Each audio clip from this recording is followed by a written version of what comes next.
Okay, so when Paizo put out these products, they made them very comparable to everything that came before in the product line. So I guess today's review is extremely easy. Everything I said before still applies. Good job, we're done here. So today we're going to talk about the Bestiary 2 battle cards and the Advanced Player's Guide spell card deck for Pathfinder 2nd Edition on this episode of the Local Disaster Tour Guide.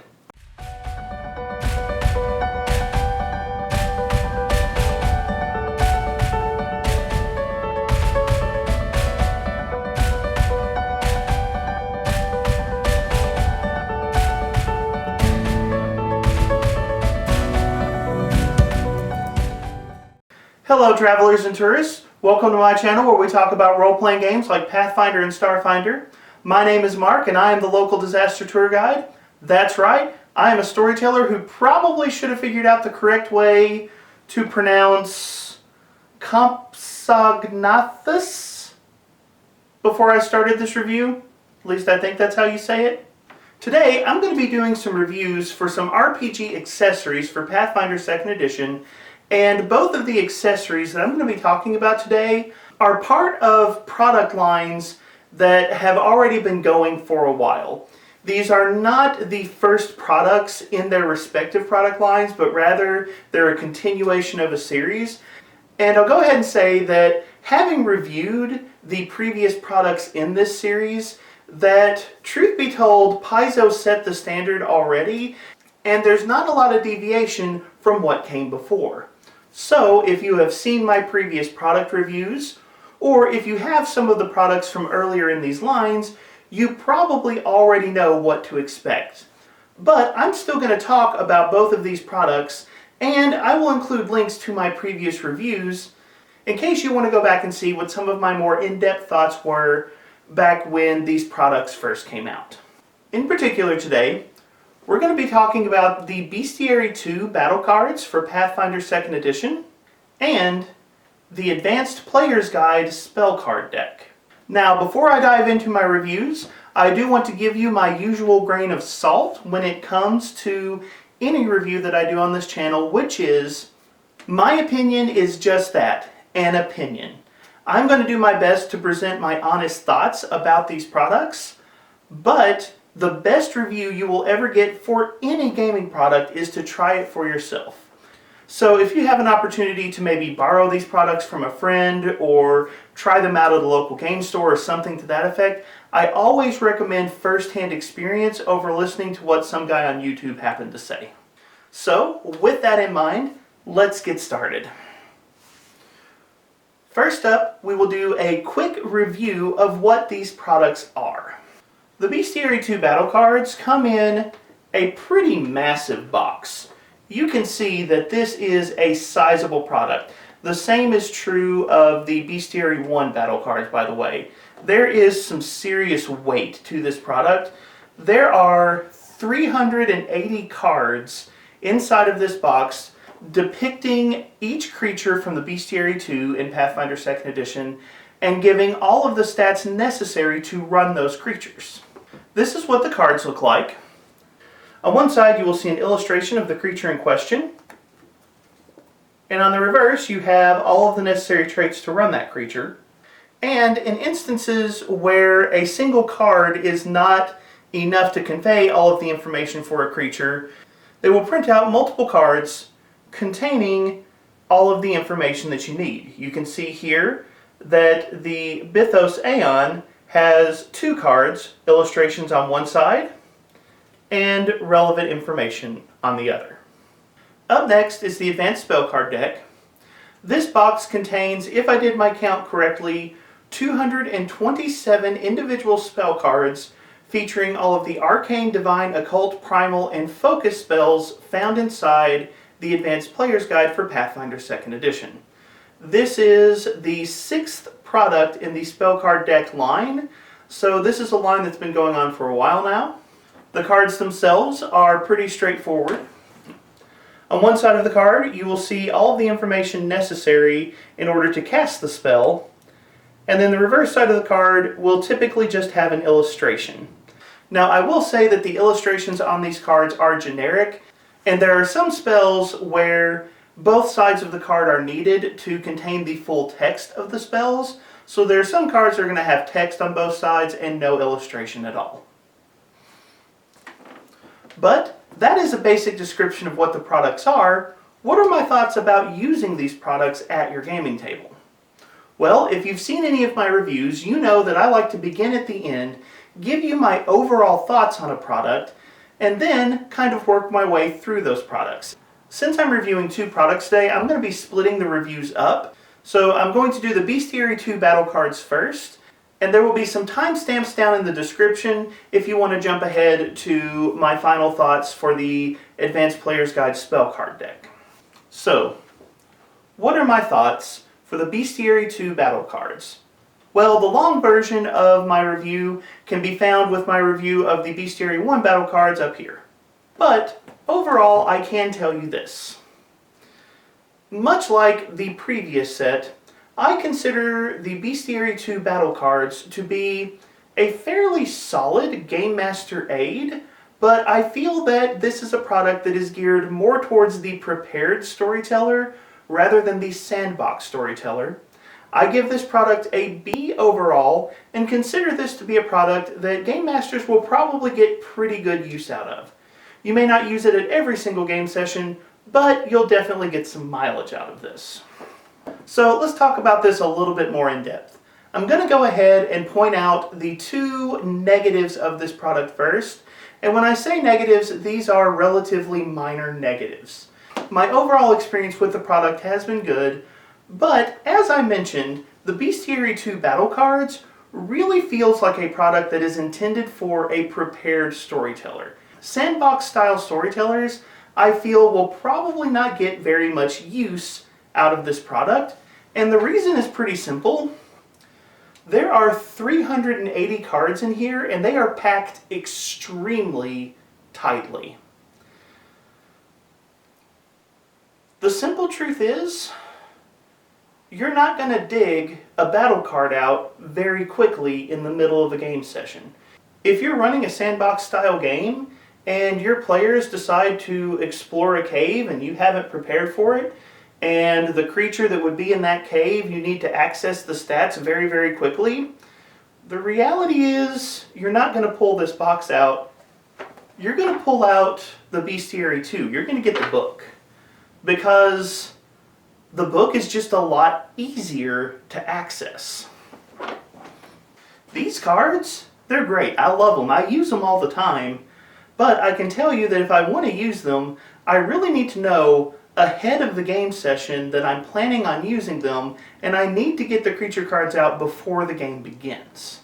Now, since I'm a prepared storyteller, I have plenty of opportunity to get the cards that I need out before the game begins, but in the middle of a session, I'm not going to try to open that box and dig out cards. I'm just going to flip open the Bestiary 2 and go to whatever stats I might happen to need. The second relatively minor criticism that I have of this product, and really it's not so much a criticism as it is an FYI, is that the Bestiary 2 battle cards are not going to be as useful for you if you are a prepared storyteller who is running a pre-published adventure path. Adventure paths often come with a lot of unique monsters that were created for that adventure path specifically. And that's really cool, but the Bestiary 2 battle cards are for the monsters found in the Bestiary 2. And the truth of the matter is, you're probably not going to see nearly as many of those creatures inside of an adventure path. Now, with the Bestiary 1 battle cards, that wasn't as big of a problem. Running the Age of Ashes, I found that about 70% of the monsters in Age of Ashes, I still used monsters from the Bestiary and therefore used the Bestiary 1 battle cards. But this is the Bestiary 2. These monsters are a little less common, they're a little less critical, they're not going to show up nearly as much. And so if you use a lot of pre-published adventure paths, you might also find that the Bestiary 2 battle cards you're just not going to get a lot of use out of because those particular creatures aren't going to show up that much. But if you're the kind of storyteller who enjoys planning out adventures ahead of time, and if you're looking for a good game aid that you can use to quickly manage fight scenes at your gaming table, I love the Bestiary battle cards, both the box for the Bestiary 1 and the box for Bestiary 2. And if I could summarize the main reason that I love the Bestiary battle card series, it is these cards are space savers to a wonderful degree. This is the Bestiary 2. These are the Bestiary battle cards. While I didn't think about it when I originally purchased these products, you can clearly see these cards take up a lot less space than the actual Bestiary itself. And that is the main reason that I love these cards. Even if you have numerous monsters that you are going to use or might use inside of a game, storing these cards behind your Game Master screen is a lot easier than trying to keep entire books behind your Game Master screen. These really save a ton of space. I showed this in my previous video, but I'll show it again. This is my actual notebook for the Age of Ashes Adventure Path. And you'll notice that my Bestiary battle cards fit very neatly inside of this notebook. The amount of space that they use up is incredibly compact, and as a game master who's trying to keep track of all of the different tools that I need, having a tool that saves me space behind the GM screen is fantastic. I absolutely love how much space these battle cards save, and the information contained on them is still very readable, still very usable. Fantastic work. Another surprise benefit of the Bestiary battle cards is how well they work with the actual bestiaries that they represent. When I first thought about getting these products, I remember thinking, is this going to be redundant for me as a storyteller? I already have the bestiary, why do I need cards for the bestiary? And what I discovered is, it actually helps you create scenarios where you can mix and match monsters and save on the amount of time that it takes to access stats. Maybe as a game master you've had this scenario, you want to run an encounter with several different monsters, and when you go to open up your bestiary, you have to flip from page to page to page in order to access monster stats. Sure, it's a small thing, but it takes up time. Well, I quickly realized that those kinds of scenarios are a lot easier to put together thanks to the battle cards. I can take two different monsters and stick a card inside of the bestiary in order to put their stats side by side, allowing me to quickly reference both during a session. For example, let's say I wanted to have a group of skeletons guarding a scythe tree. As you can see here, I have quick access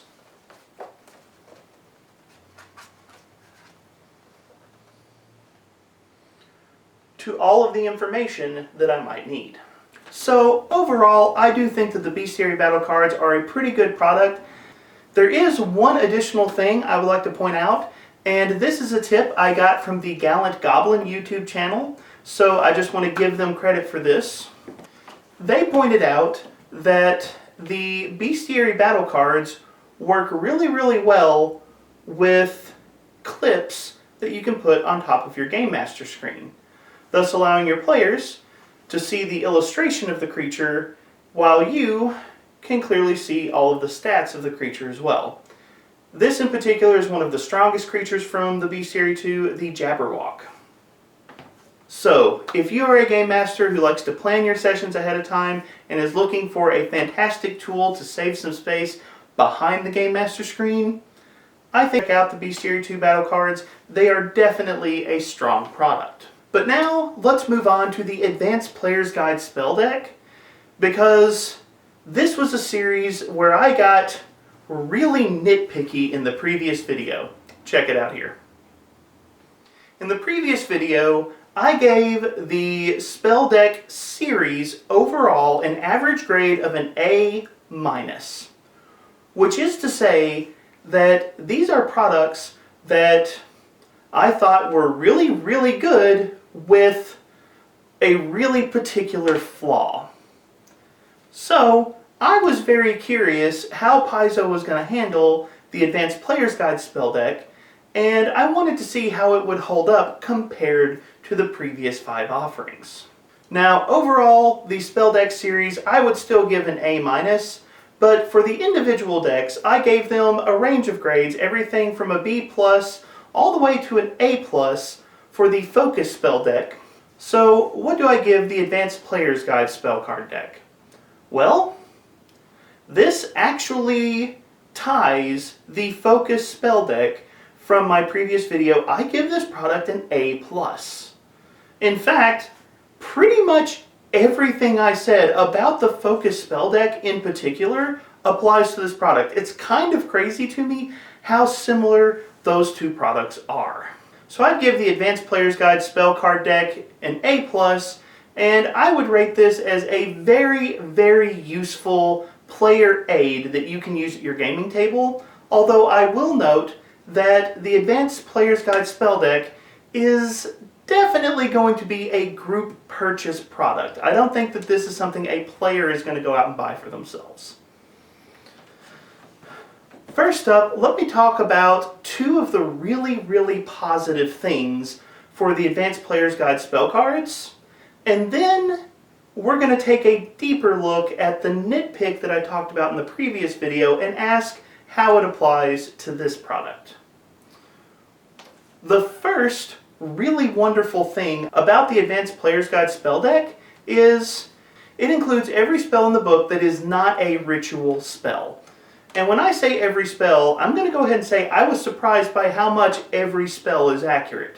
It has the arcane spells, divine spells, occult, primal, those are the ones you expect. It has the focus spells, which also were probably expected. But what surprised me is the Advanced Player's Guide has a plethora of archetypes that have been added to the game, and many of those archetypes have focus spells.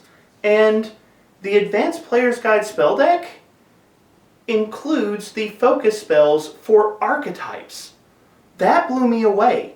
That's the equivalent of spell cards for prestige classes in other games. This is a really, really cool addition. I expected the focus spells for like the Oracle and the Witch. I didn't expect focus spells for the Beastmaster like this card. So props to Paizo for including this. The other major thing that I really, really like about this product is when a spell is present in multiple traditions in the Advanced Player's Guide, they print multiple cards, one for each tradition. So, for example, each tradition got a new level 10 spell called Indestructibility. And as you can see, there are 4 cards for Indestructibility, so that I can add that spell to each of the spell decks that I already have.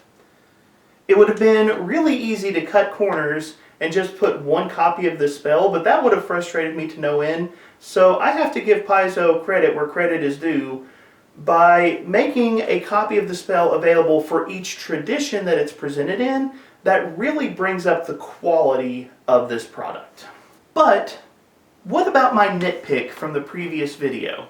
Like I said in my previous video, there was an issue present with almost all of the decks that, though it didn't make them horrible, it definitely grated me when I was looking at the products.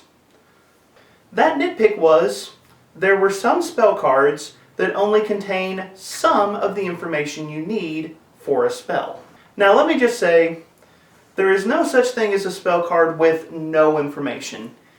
All of the spell cards have at least some of the information that you need for the spell immediately available. Casting time, actions, traits, things like that. There's going to be at least some of the information you need present on every single card.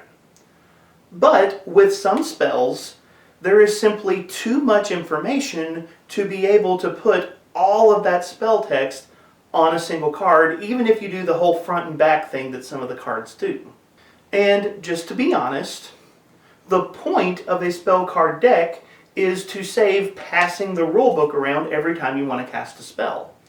And so the frequency of having to reference the rulebook is ultimately going to determine how often you're frustrated with this product. And some of the earlier products in this series, you had to reference the core rulebook a lot. The Primal spell deck was by far the worst offender, with somewhere between 10 to 12% of the spells requiring you to go to the core rulebook for some piece of information or another. Well, I have dug through all 227 cards in the Advanced Player's Guide spell deck, and as best I can determine, unless I just missed some cards, only 3% of the cards in this deck require you to go back to the core rulebook for some piece of information, and most of the cards that require you to reference another book in this particular product are the Animate Dead spell. And honestly, like most summon spells in the game, that's kind of one of those spells where you expect to need to reference another book. Summon spells and spells like Animate Dead are the kind of spells where there's just too many options to pack on a single card. So honestly, with this product, most of the time you're going to have all of the information you need directly on these cards, and unless you're playing a Necromancer, you're probably not going to be frustrated very often, if at all, with what this product has to offer. The few other cards that I found that require some kind of reference are usually focus spells that function as another spell inside of the game. So it might say, this spell does X and casts Enlarge on a target, and then you would have to go reference Enlarge, but that's actually not as big of a problem here, because if you've bought this product, you probably have the other spell card decks, which means you probably have the spell card that you need to reference those stats. So, for example, the focus spell that casts Enlarge on a target, odds are you've got that card immediately available and you don't need to go back to the book. So overall, the incidence rate of referencing a book with the Advanced Player's Guide spell deck is extremely low, and I know I'm being super nitpicky right now, but that actually makes me really like this product. Truthfully, the only downside is, because this product covers 4 different traditions and focus spells for a number of classes and a number of archetypes, the reality is most of these cards aren't going to apply to a single character, which means that, much like the focus spell deck from the previous video, this is probably a group purchase rather than a single player purchasing it. One player is not going to get a lot of use out of this deck, but an entire table could get incredible use out of this deck. Other than that, I really like this product. Those are my thoughts on the Bestiary 2 battle cards and the Advanced Player's Guide spell card deck. Now, let me turn the conversation over to you. What do you think about these products? Have you used them at your gaming table? Is there a use for these products that I didn't mention? Or is there a positive aspect of these products that I failed to bring to light? Or is there some negative aspect that I didn't think to mention? Leave your thoughts in the comment section down below. If you enjoyed this video, give it a like and share it. Subscribe to the channel. Thank you for being a part of the conversation, and have a wonderful day.